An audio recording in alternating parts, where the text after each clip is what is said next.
নির্বাচনী রাজনীতির সমীকরণে জোটবদ্ধ হলেও জামায়াত ইসলামের ১১ দলের শরিকদের মধ্যে এখন চলছে অভিযোগের পালা। জোট গঠনের আগে সহযোগিতার যে জোরালো অঙ্গীকার ছিল, ভোটের ময়দানে তার আশানুরূপ প্রতিফলন না দেখে ক্ষুব্ধ শরিক দলগুলো। জামায়াতের পূর্ণ সমর্থন না পাওয়া শরিক দলগুলোতে দেখা গিয়েছে চরম অসন্তোষ।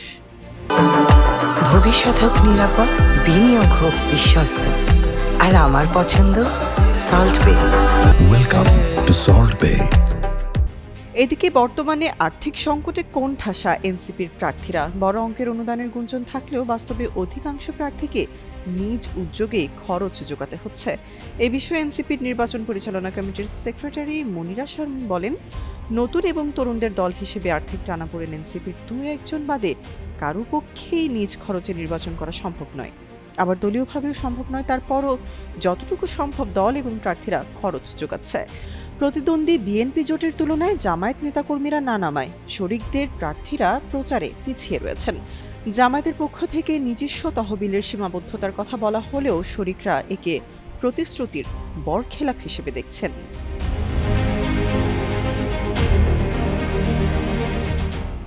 আসন সমঝোতা অনুযায়ী এলজেপি, খেলাফত মজলিস ও এনসিপিকে বেশ কিছু আসন ছেড়ে দেওয়ার কথা থাকলেও মাঝ পর্যায়ে চিত্র ভিন্ন।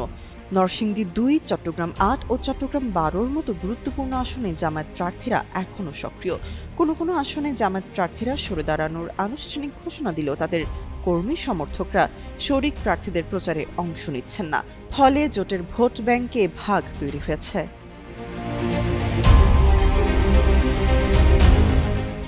প্রচারণায় নেতৃত্বের বৈষম্য চরম আকার ধারণ করেছে। জামায়াত আমির ঢাকা ৫, ৬, ৭ ও ১০ আসনে জনসভা করলেও এনসিপিকে ছেড়ে দেওয়া ৮, ১১, ১৮, ১৯ ও ২০ আসনে যাননি। একই চিত্র দেখা যায় বাংলাদেশ খেলাফতকে ছেড়ে দেওয়া ঢাকা ১৩ আসনেও।